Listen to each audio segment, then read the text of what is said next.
Hello again, everybody. Welcome into Gamecock Central Radio. South Carolina, a winner in the Paradise Jam tonight in the U.S. Virgin Islands. 76-61, the Gamecocks defeated DePaul tonight.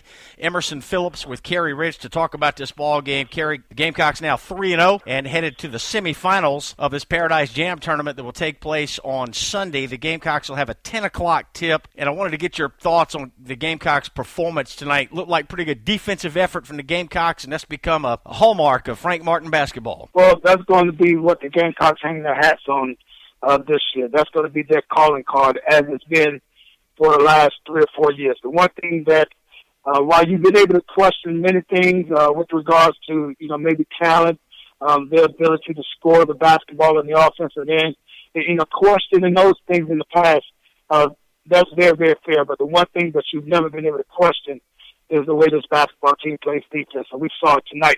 Thought they did a really good job of not only making it tough for DePaul, but also just wearing them down there in the second half. And that's what a good defense does. It forces the offense to get frustrated, and when you get frustrated, you take quick shots. When you take quick shots against a good defense, then you're playing right into the hands of a good defense. I think we saw that tonight.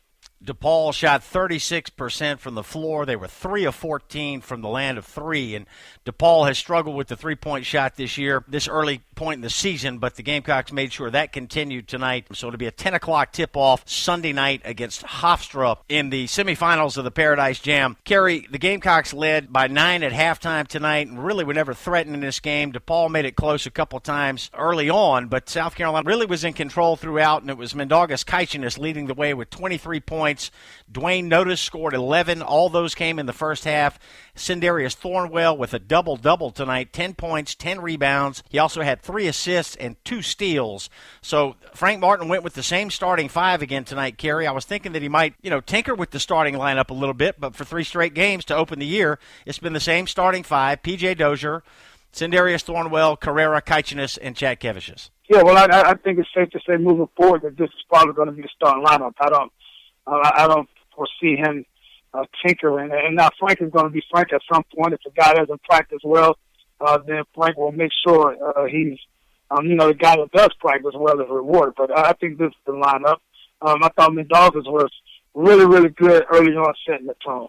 He's just playing with so much confidence now on the offensive end. I've been down to several practices, and he knows exactly what Frank wants to do. He understands how he wants it done. He understands how important it is for everybody to be on the same page. And you know what? He's playing like a senior.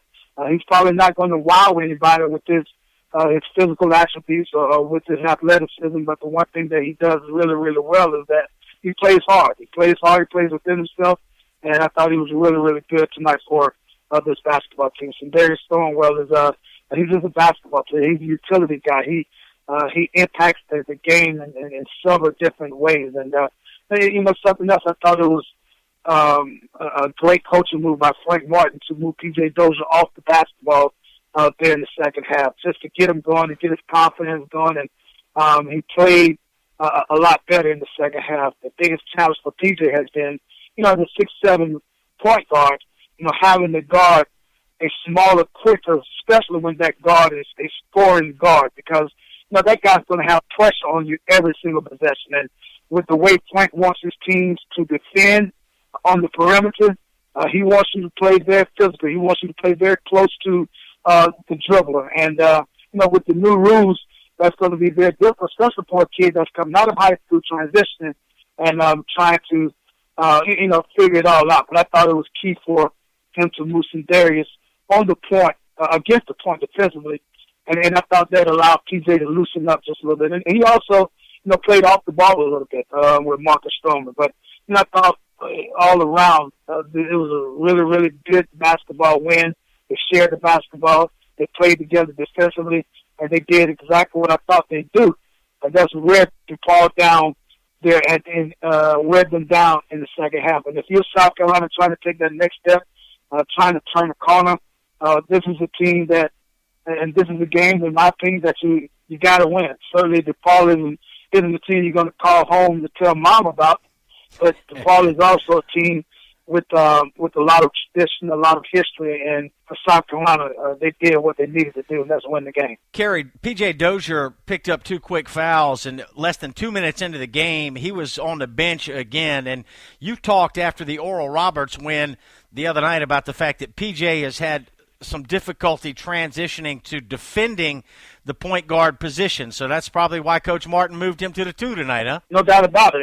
And not only just defending the position, but he's talking about how many 6'7" point guards across the country do we see guarding a 5'10", 6'1" guy on the perimeter. Again, especially with that guy, attacking the basket the way Barrett Jr. attacked the basket early on in the first half. That's going to be a challenge. But with the way those guys play, with the way those guys defend on the perimeter, PJ's just going to have to get used to it. He's going to have to get better at it because there's no doubt in my mind that when he's on the floor offensively, it's just a better basketball team because not only is he able to score, especially when he gets comfortable. I know a lot of people haven't seen it yet, but when he gets comfortable, he not only becomes another scoring threat, but he also becomes a guy that can make it just a little bit easier for others with his ability to pass the ball and make plays for others. And as we saw tonight, he had about 3 or 4 really, really good passes, and our bigs could not catch and finish. But we're a much better offensive team whenever he's in the game. And even Frank talked about the fact that during this halftime interview, he said we play hard, we're playing with effort, but we can't score the ball. We got to find a way to score the ball, and the way you score the ball is getting easy opportunities up the basket.